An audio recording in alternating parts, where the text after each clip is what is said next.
আবারও কাঠগড়ায় সিভিক দাদাগিরির অভিযোগ, চিপস চুরির অভিযোগে অপমানের অভিযোগ। পাঁশকুড়া শিশু মৃত্যুকে কেন্দ্র করে তুমুল উত্তেজনা। চিপস চুরির অপবাদে অপমানিত হয়ে আত্মঘাতী। কীটনাশক খেয়ে গতকাল মৃত্যু হয় এক নাবালকের। অভিযুক্ত সিভিক পুলিশ শুভঙ্কর দীক্ষিত। মৃতদেহ নিয়ে বিক্ষোভ, দোকান ও বাড়ি ভাঙচুর।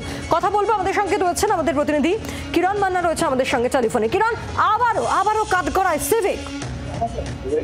দেখো, গতকাল থেকে এই চর্চা এবং এই অভিযোগে সরব হয়েছে এলাকার মানুষজন পাঁশকুড়ার, যেখানে বলা হচ্ছে যে একটি বাচ্চা ছেলে প্রায় 13 বছর তার বয়স, তাকে নিয়ে যেখানে এই ধরনের মারধর করা, তার উপর চড়াও হওয়া যে অভিযোগ উঠেছে, আজকে সিসিটিভি ফুটেজে তার প্রকাশ্যে এসেছে।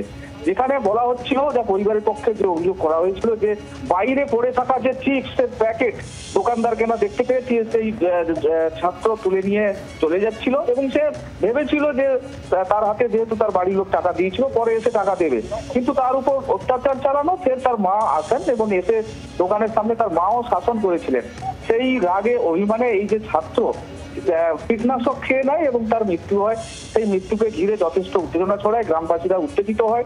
গতকাল গভীর রাতে দেহ নিয়ে গিয়ে এই অভিযুক্ত শুভঙ্কর দীক্ষিতের বাড়ির সামনে গিয়ে যে বিক্ষোভ, উত্তেজনা তৈরি হয়, সেখানে পুলিশ লাঠিচার্জও করেছে বলে যেটা অভিযোগ করা হচ্ছে এবং 6 জন গ্রামবাসীকে গ্রেপ্তার করেছে, যে কারণে উত্তপ্ত দফায় দফায় সেখানে উত্তেজনা পরিস্থিতি তৈরি হয়। আজকে সিসিটিভির ফুটেজে তা স্পষ্ট হয়েছে এবং এই দিয়ে তদন্ত শুরু করেছে পুলিশ। ধন্যবাদ কিরণ।